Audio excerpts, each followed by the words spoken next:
Want to know how much DoorDash credit you have? It's simple. Open the DoorDash app and log in. Tap the account icon, your profile picture, in the bottom right corner. Then, select Payments or Wallet. The name may vary depending on your region, but in the US, it's usually Payments.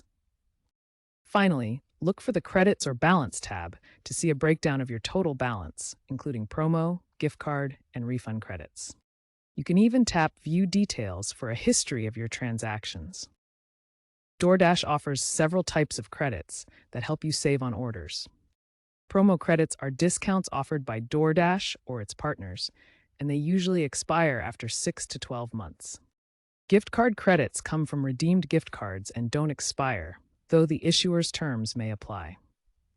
Refund credits are issued for order issues and can be used on future orders without expiration. These credits are stored in your account, deducted at checkout, and shown in USD or your local currency, updating in real time.